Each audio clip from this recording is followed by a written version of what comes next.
for your presentation. My understanding is, I'm looking at it, not a doctor or scientist. However, you have a great product and it can bring solution in the space you're going after. But it seems like you have the product, but you offer consultancy services. Okay, so speak about your operations, how you envision it. It seems like there's some things you can do remotely. Say it's advised on the advisory end, but it seems that there's some things that could take a lot of human capital.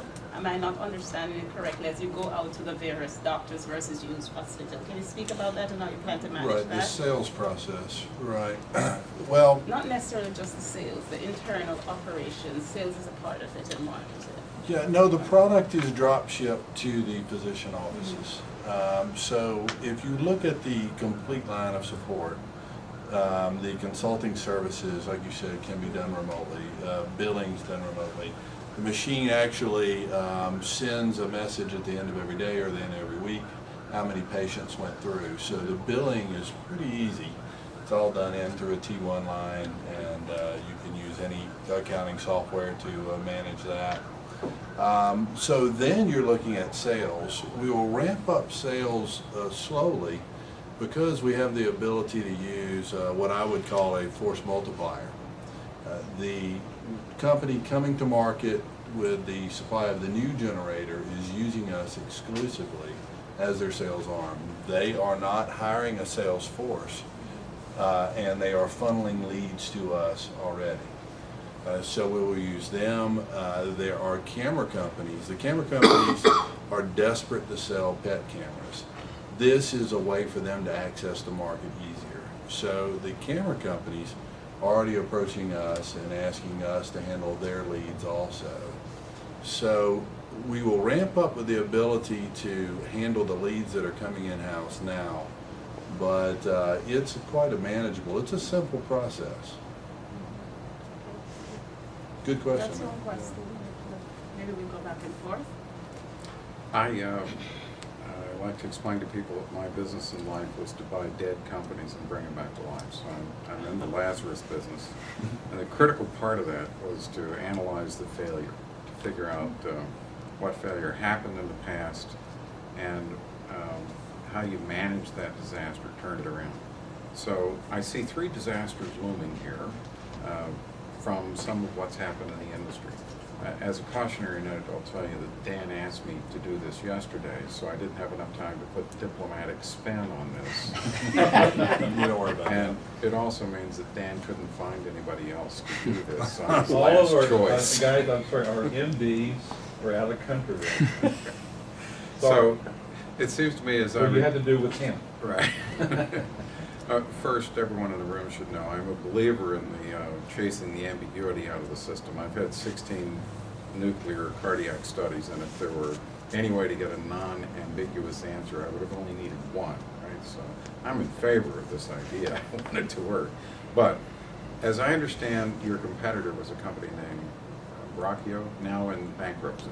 And the way they got into bankruptcy, if I could sum it up briefly, they contaminated a bunch of patients. That's not to say they made them sick. They made them radioactive enough to set off scanners at the Miami International Airport so they were coming back in. So in the Navy business, they would take contaminated material out and bury it at a depth of 20 feet. I'm not sure you can do that with humans, but I could see how it could be a bad PR thing.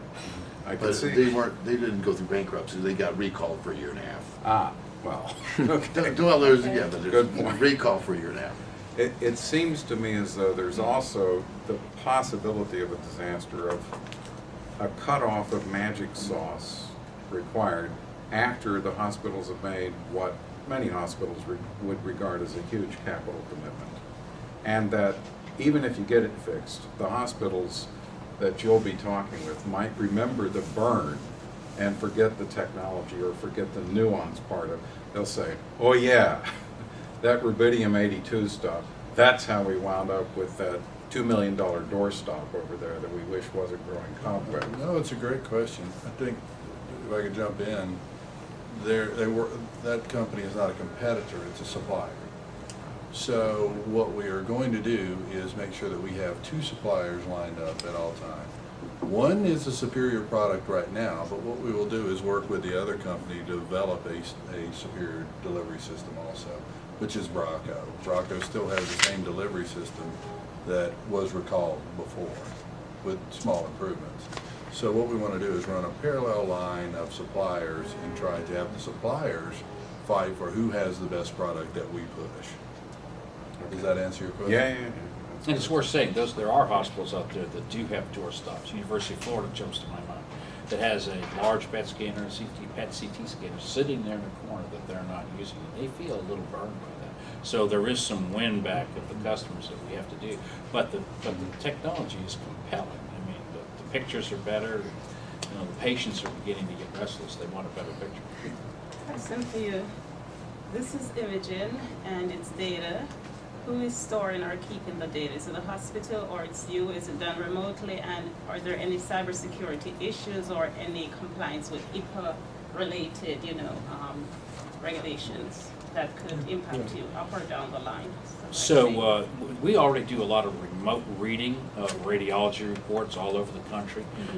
It's probably if you go to an emergency room here in Washington, D.C. late at night, your x-rays are being read in Australia. That's the norm at this point.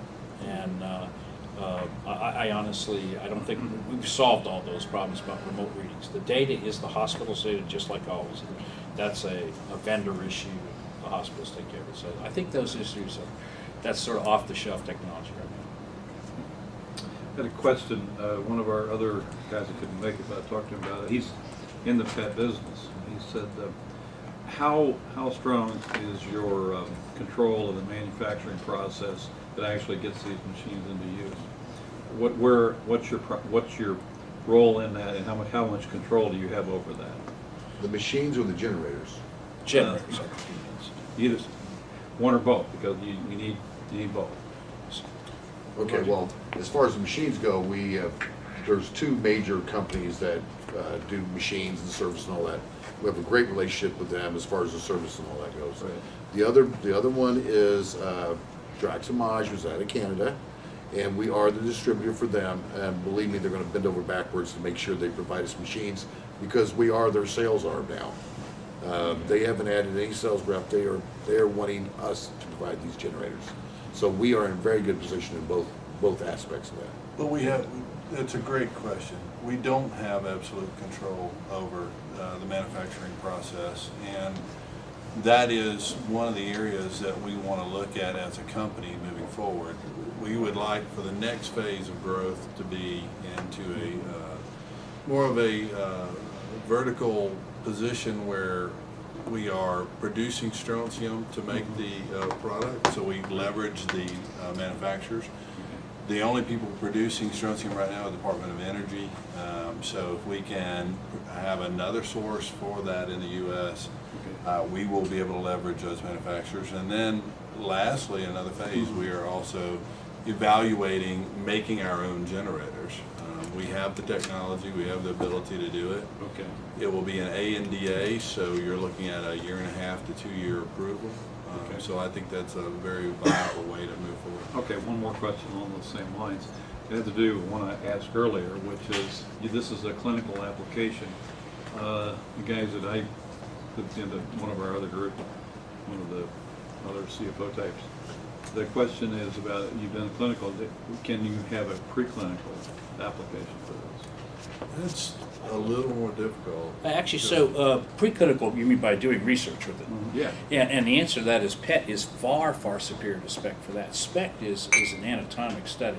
It's a radio tracer. With PET, you can actually label a molecule, and then you can track that molecule through its either its metabolism or where it's concentrated in the body. Right. And so you see a huge amount of new radio biologics, both in therapeutics and diagnostics, Right. that come out using PET imaging as opposed to SPECT. Okay. So it's actually very promising. Okay, so what do you think about doing anything in the direction? Because he might be interested in talking to you. Love to talk to you. Okay, great. Okay, I didn't hear anything about money, finance, and where you are, what do you need? So we've had this PPM open for a while. We've already sold $700,000 worth of it. We have $1.5 million remaining. That's of a total $2.5 million tranche. The difference in those numbers is that we've given away a certain amount of stock for advisory board to get consultants on board. So it's $2.5 million of Stage B stock, and it has a preferred return of 12%. The valuation of the company is 25 million. I'm sorry, 25 million. And it's and we're selling $2.5 million worth of it. Actually, Rod is our financial guru, so maybe I should have let him jump in on that question. Well, the most important thing to say in that regard is that the margins are excellent. I mean, this is a very, as complicated as this business sounds, and as long as it takes to wrap your brain around all the details. I'm a .com guy. This was not really my thing when these guys brought it to me.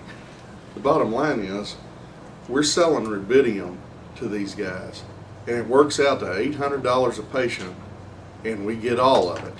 Out of that, we have costs of about a third. So you're talking about margins in the 60 to 70% range for something they already need and already want. And we're going to come in and we're going to expand that market significantly by helping people get PET scanners that they need and they want. And the only thing that's holding them back is either the CapEx or, in the alternative, just having been burned over this recall and having some risk they don't want to deal with. We mitigate the risk, we eliminate the CapEx. So it's $800 a patient they run through. With PET, you can put people through in a 30-minute time span versus SPECT 3 to 4 hours. So the number of patients who actually get seen is tremendously greater with PET. And again, multiply each one of those by $800, subtract about a third for costs. This is huge money. In this space, what kind of terms do you give to your clients, and how does that, the percentage, like accounts receivable to assets, the current assets? Because is there a lag, or you're prepaid? Depends on if it's hospital or it's individual doctors. How do you manage that in cash flow? With Droxamage, we have net 30, so we don't have to upfront any money. They're paying us basically upon receipt.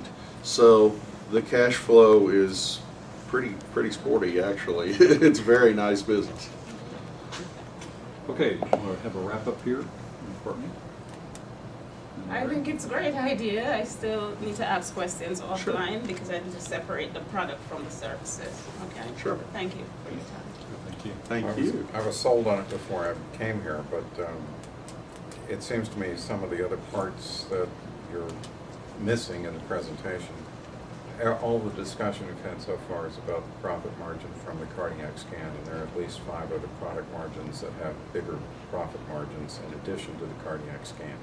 And that the same delivery mechanism, the same generation mechanism, and the same distribution system gets you into a position to run all 6 products at the same time. As I Indeed. Correct. Indeed.